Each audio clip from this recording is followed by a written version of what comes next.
여러분 안녕하십니까? 연일 30도가 넘는 무더위 속에 본격적인 휴가철이 시작됐지만 코로나19가 급격히 확산되면서 분위기가 예년만 못합니다. 사회적 거리 두기까지 강화돼 각종 행사와 공연도 취소되면서 피서철을 맞은 서해안 해수욕장의 분위기는 썰렁했습니다. 김철진 기자입니다.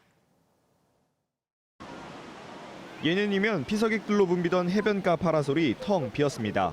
이따금 바닷가에서 물놀이를 하는 이들과 아버지와 모래쌓기를 하는 아이들도 모두 코로나 걱정에 마스크를 착용했습니다.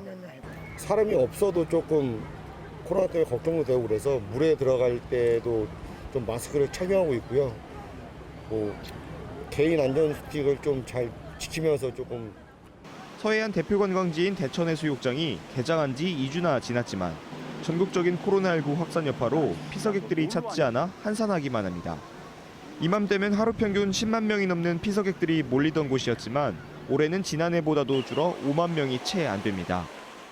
네이버 등에서 제공되는 해수욕장 혼잡도 기상도에는 이곳 대천해수욕장을 비롯해 충남 33개 해수욕장이 모두 한산함을 알 수 있었습니다.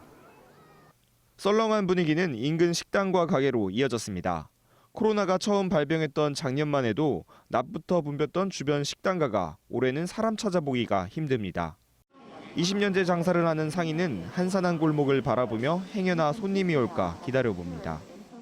코로나 전에는 이게 오토바이가 없어서 기다렸다가 타고 그랬는데 지금은 내가 아침부터 나와가지고 이제 2대 나간 거예요. 지금 이 정도로 지금 심각해요. 장사가 너무 안 돼요. 당초 사회적 거리두기 완화로 지난해 510만 명에 그쳤던 피서객이 올 여름엔 900만 명까지 늘 것으로 기대했지만 휴가철이 시작되자마자 다시 코로나 확산세가 심해지며 작년의 악몽이 반복되는 건 아닌지 걱정이 커지고 있습니다. TJB 김철진입니다.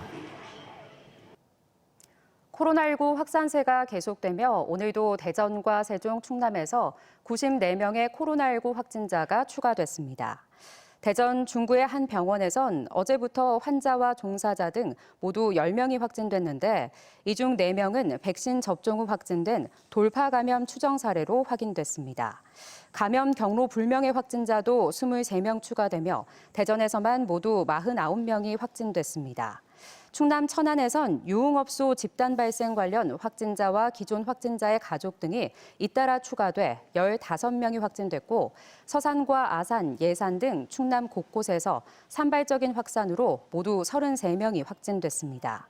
세종에서도 대전 PC방 관련 확진자 등 2명이 추가됐습니다. 최근 충남 천안에선 코로나 확진자 증가로 지역 내 유흥업소 450여 곳과 노래방 400여 곳이 자발적으로 휴업에 들어간 가운데 이들에 대한 시민들의 격려와 감사가 이어지고 있습니다. 어제 천안시가 공식 소셜미디어를 통해 천안시 유흥협회와 노래방협회에 잦은 휴업 결정에 대한 고마움을 표시한 데 이어 해당 게시물에는 수백여 명의 좋아요와 점주들을 응원 격려하는 댓글 등이 달렸습니다. 천안시 관계자는 업주들에게 감사하다며 이번 자발적 영업정지 동참이 코로나19 예방을 위한 좋은 사례가 될 것으로 기대한다고 밝혔습니다. 일본의 수출 규제에 맞서 소재와 부품 장비, 이른바 소부장 산업 육성에 힘을 쏟은 지 2년이 흘렀습니다. 아직 완전한 홀로서기에 이르진 못했지만 소부장 산업의 자립 기반을 다지는 데 성공했다는 평가가 많습니다. 민관이 함께 노력한 덕분인데 단편적인 기술 개발을 넘어 연구 성과를 공유하는 사례도 늘고 있습니다. 김진호 기자가 보도합니다. 반도체와 디스플레이를 생산할 때 제품 성능에 절대적인 영향을 미치는 방막 두께를 측정하는 장비입니다. 국내 연구진이 개발한 이 장비는 0.003 나노미터의 아주 얇은 방막 두께까지 측정할 수 있을 정도로 정밀도가 뛰어납니다. 대당 10억 원 안팎으로 생산 라인 한 곳에 50대 넘게 설치해야 할 만큼 필수적인 장비지만 그동안 전량 수입에 의존해 왔습니다. 이번에 개발된 장비 같은 경우 저희 표준연구원이 보유하고 있는 표준화 기술들을 적용을 하였기 때문에 현재 적용되고 있는 외국산 장비보다 성능이 훨씬 우수한 수준에 도달하였습니다. 신약 개발이나 바이오 시료를 연구하는 데 사용하는 융복합 현미경도 소부장 연구 개발이 만들어낸 성과물입니다. 전자현미경과 궁초점 현미경 이미지를 동시에 얻을 수 있는 새로운 개념의 장비로 세계 최고 수준의 성능을 자랑합니다. 표준과학연구원이 이런 장비들을 한데 모아 소부장 산업의 고도화를 도모할 수 있도록 기업과 공유하는 개방형 연구실을 열었습니다. 지금 상용화가 되어 있는 장비들로 구성이 되어 있어서 외부에 있는 기업들이 오셔가지고 이 기술을 보시고 같이 상용화할 필요성이 있다 그러면 같이 상용화할 수 있는 어떻게 보면 세일즈 마켓처럼 운영할 수도 있을 거라고 생각됩니다.